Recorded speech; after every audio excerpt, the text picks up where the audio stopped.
दिनै एबसुआ गावखौनो जुदि माहारियारि आफाद होनोब्ला दरं उदालगुरि समस्तियाव एबसुआ बोरै दिलीप सयकियानो भट बिनो हायो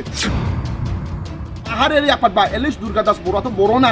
जों सासे बर' केन्डिडेटखौ गारनानै दरं उदालगुरियाव एबसुआ बोरै दिलीप सयकियानो भट होनो हायो दिनै दिलीप सयकिया मा कन्ट्रिबिउसन दङ आं मानाव गेदेर उरखावग्रा सारनाव सोंनो सानो जे बिथाङा बुंदों दुर्गादास बर'आ जेबो कन्ट्रिबिउसन गैया दिलीप सयकिया मा कन्ट्रिबिउसन दङ दिलीप सयकिया दिनैसिमहालागै बिटिसिनि थाखाय मा खामानि मावदों ओंखायनो इउपिपिएलआ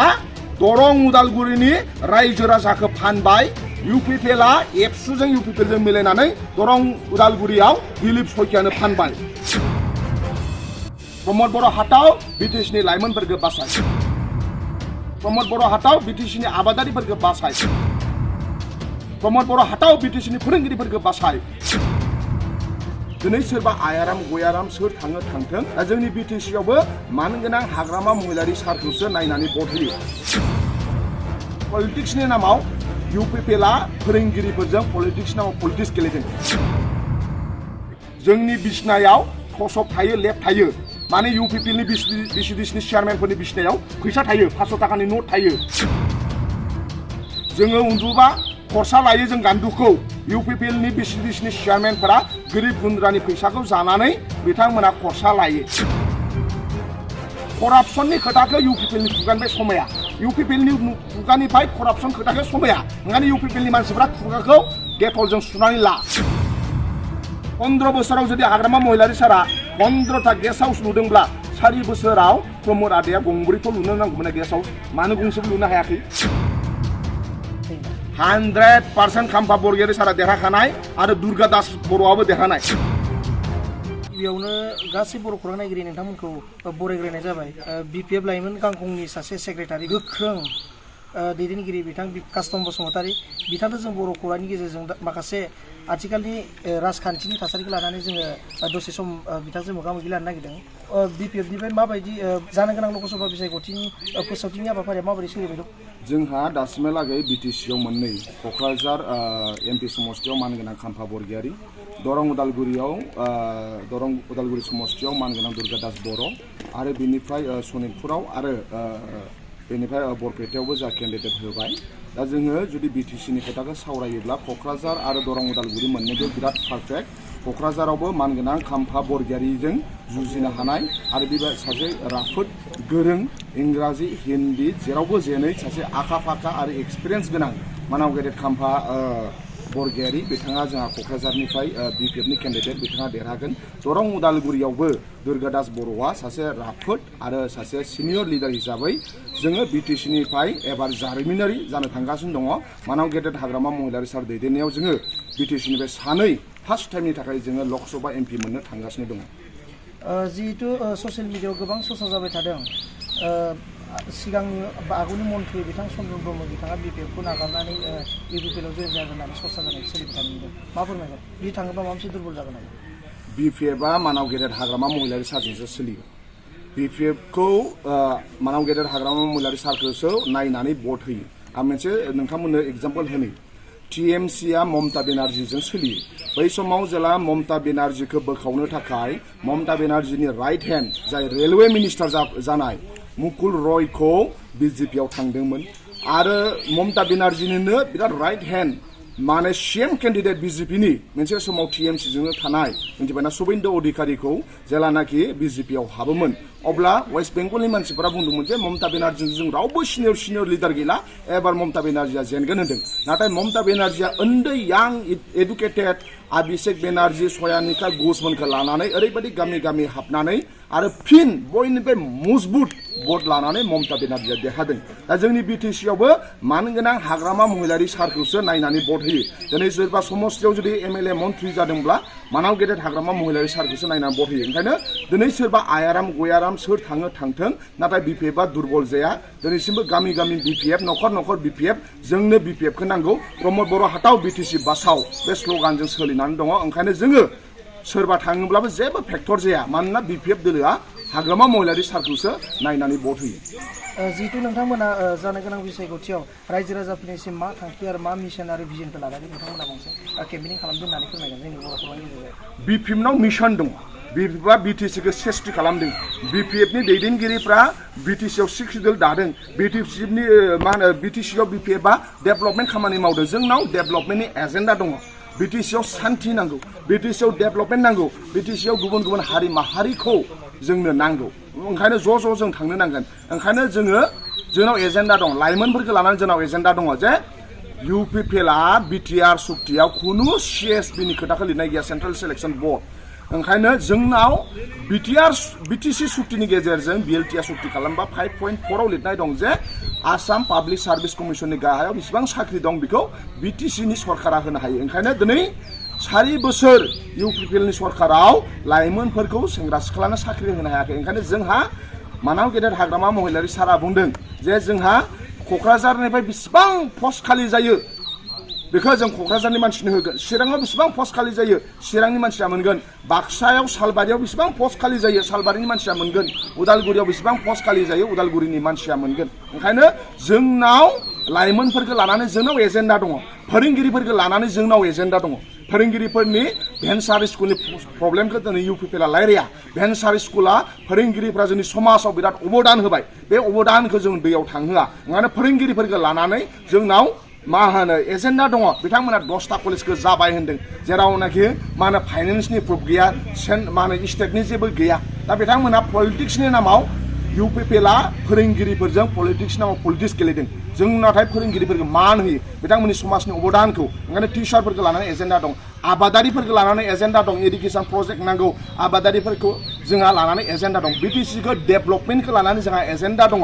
दा ओंखायनो जोंनाव एजेन्डा दङ ओंखायनो जों रायजो राजानाव भट बिदों जोङो BPF-नो भट हो नोंथांनि समस्याखौ जों समाधान खालामगोन नोंथांनि समस्यायाव जोङो समाधान खालामगोन होननानै ओंखायनो BPF-नो भट बिदों जों अकल भटनि नामाव जों भट बियाखै सोरखौबा MLA मन्थ्रि खालामनांगौ बिनि नामाव जोङो भट बियाखै नाथाय जों मा बुंदों जे जोंनो भट हो BTC-खौ बासायनांगोन दिनै कन्ट्रेक्टरफोरा खामानि मोनाखै ओंखायनो प्रमद बर' हाटाव BTC-नि कन्ट्रेक्टरफोरखौ बासाय दिनै प्रमद बर' हाटाव BTC-नि गलादार बेफारि मा होनो मैगं मैला बेफारि बेदर फिसा बेफारि ओंखायनो बिथांमोनहा दिनै बाजाराव फानजाला ओंखायनो जोङो बुंदों प्रमद बर' हाटाव जोंनि कन्ट्रेक्टर आरो जोंनि मा होनो BTC-नि दखानदारफोरखौ बिजनेसमेनफोरखौ बासाय प्रमद बर' हाटाव BTC-नि लाइमोनफोरखौ बासाय प्रमद बर' हाटाव BTC-नि आबादारिफोरखौ बासाय प्रमद बर' हाटाव BTC-नि फोरोंगिरिफोरखौ बासाय मानोना बिथांमोनाव जेबो एजेन्डा गैया UPPL-आ अकल 17 बोसोराव मा मावखो बेखौल' बुंनो रोंगौ जिहेतु गोबां UPPL-नि दैदेनगिरिफोरा बुङो 17 बोसोराव BPF-आ गोबां जाख्ल'दों आरो गोबां खामानि मावनो हायाखै होननानै बेयाव मा बुंगोन UPPL-नि सासे हरिसिङा समस्तिनि बैरागुरि मा BCDC-नि चेयारमेन बेन्जामिन बसुमतारिया IY न'खौ BPF-नि मानसिफ्रा सेन्सास हरबाय नाम हरबाय बे न'खौ जोङो बिमा बुरिखौ अननानै सेन्सास हरदोंमोन गोरिब गुन्द्राखौ अननानै BPF-आ सेन्सास हरदोंमन बे मानसिया न' मोननांगौ होननानै बे मानसि न'नि फैसाखौ ओरैबायदि जाबाय मिथिबाय जोंनि बिसनायाव थसब थायो लेप थायो माने UPPL-नि BCDC-नि चेयारमेनफोरनि बिसनायाव फैसा थायो 500 थाखानि नट थायो जोङो उन्दुबा खरसा लायो जों गान्दुखौ UPPL-नि BCDC-नि चेयारमेनफोरा गोरिब गुन्द्रानि फैसाखौ जानानै बिथांमोना खरसा लायो ओंखायनो दिनै जों ससियेल मिडियायाव नुदों दिनै जाय बिमा बुरिनि IY न'खौबो बिथांमोना फैसा जाख्ल'दों गोरिब गुन्द्रानि न'खौबो फैसा जाख्ल'दों बै UPPL-नो करापसननि खोथाखौ UPPL-नि खुगानिफ्राय समाया UPPL-नि खुगानिफ्राय करापसन खोथाखौ समाया ओंखायनो UPPL-नि मानसिफ्रा खुगाखौ डेटलजों सुनानै ला करापसन होननाय लोगो लोगो UPPL-जों मा होनो समाया मानोना बिसोर करापसननि प्रिन्सिपाल आरो बै मा होनो BCDC-नि चेयारमेनाथ' स्टुडेन्टआ बिदि करापसन खालामोबा मास्टारा बेसेबां करापसन खालामगोन प्रिन्सिपाला बेसेबां करापसन खालामगोन मिथिबायना प्रिन्सिपालनावथ' बिल्डिं न'सो दङ फैसा दोननो थाखाय बाक्सु गैया बिल्डिं न'सो दङ बिसिनाव मिथिबाय फैसा दोननो ओंखायनो स्टुडेन्टआनो जुदि बेन्जामिना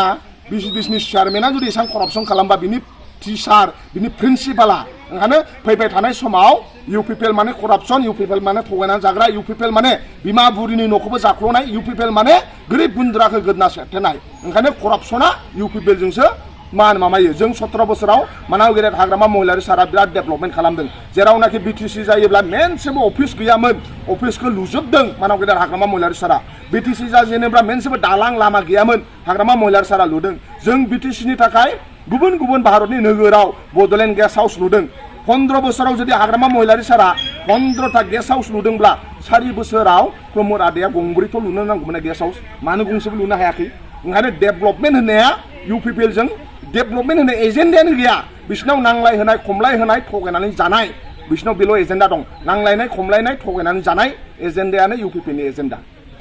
जिहेतु नोंथाङा गोबाव सम एबसुनि बिबान लानानै आन्दलन खालामबोदों बिटिआरखौ खालामबोदों एबसुआ नाथाय नोंथाङा माबोरै UPPL आव थांनो गारै BPF आव मा जाहोननि थाखाय नोंथाङा जयेन जादों होननानै फोरमायगोन मानसिफ्रा मानाव गेदेर हाग्रामा महिलारि सारा बुंदोंमोन जे प्रमोद बर'आ खुनु दिन बर' रायजो राजानि थाखाय आन्दलन खालामाखै बै समाव जों प्रमोद बर'नि खोथाखौ सानदोंमोन हाग्रामा महिलारि सारनि खोथाखौ सानाखैमोन प्रमोद बर'आ बुंदों इलेक्सन MLA मन्थ्रि गेलेनाया गावनि थांखि नङानो बर' रायजो राजानि प्रब्लेमखौ सलुसन खालामनायासो गावनि थांखि होन्दोंमोन दा नाथाय हाग्रामा महिलारि सार बुंनायासो जाफैबाय जे बे खुनु दिन बर' रायजो राजानि थाखाय आन्दलन खालामाखै गाव MLA मन्थ्रि जानोसो आन्दलन खालामदों प्रमोद बर'आ बुंदोंमोन खुनु दिन गाव MLA मन्थ्रि जाया खुनु दिन गाव इलेक्सन गेलेया होन्दों गाव जेला बर'नि जेंनाया जोबगोन गावनि डायरियाव पुलिस स्टप होनानै सेवरागुरियाव रायजो जागोन दिनै हाग्रामा महिलारि सारा बुंनायसो जाबायना प्रमोद बर'आ NDPफोरखौ थगायबाय प्रमोद बर'आ बर' रायजो राजाखौ थगायदों प्रमोद बर'आ एबसुखौ थगायदों ओंखायनो दिनै जोङो प्रमोद बर'आ जे मिसलिया प्रमोद बर'आ जे बेफारि मानाव गेदेर हाग्रामा महिलारि सारा बुंदों जे प्रमोद बर'आ बेफारि ओंखायनो जों बुंदों जि देशनि जोंनि दैदेनगिरिया जुदि बेफारि जायो बे देशनि सेंग्रा सिख्लाया भिखारि जायो ओंखायनो दिनै जों भिखारि गोजाना बिटिसिनि साफ्रोमबो सेंग्राफ्रा दिनै भिखारि जाजोब्बाय बे भिखारि जानायनि दाया प्रमोद बर' ओंखायनो जोङो प्रमोद बर' हाथाव बिटिसिनि लाइमोन सेंग्रा सिख्लाखौ बासाय ओंखायनो दिनै जोङो थार बुंग्रा रायजो राजानि सानग्रा जोंनि बिटिसिनि मोजां खोथाखौ सानग्रा सेंग्रा सिख्लानि खोथाखौ सानग्रा नों आंनि खोथाखौ सानग्रा जोंनि दुखु दाहाखौ बुजिग्रा मानाव गेदेर हाग्रामा महिलारि सारजों जों सरखार गैयाब्लाबो थादों फैसा थाखाखौ प्रमोद बर'जों मोनगौमोन गारियाव गिदिंनो मोनगौमोन आंनि आखायाव दा मोनसेबो मा होनो आसियाव आस्थाम गैया आं प्रमोद बर'जों थाङोब्ला आंनि आसिफोराव सनानि आस्थाम गानजोबनो हागौमोन गोदोनायाव सनानि माला गाननो हागौमोन मानोना प्रमोद बर'जों आं 10 बोसोर थाबोदों प्रमोद बर'जों आं 10 बोसोर बिसिनाव थाबोदों प्रमोद बर'नि आं पिए बादि जादों दिनै आं प्रमोद बर'जों थानाय मोनब्ला इन'भा गारि मोनगौमोन प्रमोद बर'जों थानाय मोनब्ला आङो बिल्डिं न' लुगौमोन दिनै नाथाय जोङो हाग्रामा महिलारि सारजों सरखार गैयियाव जों फैदों मानोना जोंना हारियासो बयनिफ्राय देरसिन ओंखायनो जोंहा बिटिसिखौ बासायनो नांगौ प्रमोद बर' हाथाव बिटिसि बासाव ओंखायनो जोङो प्रमोद बर'जों थायाखै हाग्रामा महिलारि सारजों थादों मानोना हाग्रामा महिलारि सारासो सैथो खोथाखौ बुङो आरो बिसोर रायजो राजाजों दङ खाम्फा बरगयारि बिथाङा देरहासारगोन होननानै नोंथाङा फोथायोना 100% खाम्फा बरगयारि सारा देरहाखानाय आरो दुर्गा दास बर'आबो देरहानाय दुर्गा दास बर'आ जाहैबाय दरं उदालगुरिनि सासे बिजाथि आं बेखौनो खावलायनो सानो मानाव गेदेर प्रमोद बर'आ दुर्गा दास मा होनो मानाव गेदेर प्रमोद बर'आ दिलीप सयकियानो दरं उदालगुरि समस्तिखौ बेसेबां फैसायाव फानखो बेखौ नोंथांमोना सों आरो दिनै एबसुआ गावखौनो जुदि माहारियारि आफाद होनोब्ला दरं उदालगुरि समस्तियाव एबसुआ बोरै दिलीप सयकियानो भट बिनो हायो नङा होमबा माहारियारि आफादबा एटलिस्ट दुर्गा दास बर'आथ' बर'ना जों सासे बर' केन्डिडेटखौ गारनानै दरं उदालगुरियाव एबसुआ बोरै दिलीप सयकियानो भट होनो हायो दिनै दिलीप सयकिया मा कन्ट्रिबिउसन दङ आं मानाव गेदेर उरखावग्रा सारनाव सोंनो सानो जे बिथाङा बुंदों दुर्गा दास बर'आ जेबो कन्ट्रिबिउसन गैया दिलीप सयकिया मा कन्ट्रिबिउसन दङ दिलीप सयकिया दिनैसिमहालागै बिटिसिनि थाखाय मा खामानि मावदों ओंखायनो UPPLआ दरं उदालगुरिनि रायजो राजाखौ फानबाय UPPLआ एबसुजों UPPLजों मिलायनानै दरं उदालगुरियाव दिलीप सयकियानो फानबाय नाथाय ओंखायनो दिनै रायजो राजाया बैयाव दिलीप सयकियानि भट बिनो थाङोब्ला प्रमोद बर'खौबो होसोगोन आरो मा होनो एबसुखौबो होसोगोन ओंखायनो दिनै दरं उदालगुरियाबो सब रायजो राजाया दुर्गा दास बर'नो भट होनो थाखाय जानजि खाफ्राबाय माखासे राजखान्थिनि खोथाखौ लानानै जों कास्टम बसुमतारी बिथांनिफ्राय जोङो बर' खौरांनि गेजेरजों माखासे खोथाखौ मिथिनो मोनबाय बर' खौरांनि गेजेरजों दिनै मोगा मोगि लानाय आयदाखौ जोङो बेखिनियावनो फोजोबबाय थेंक इउ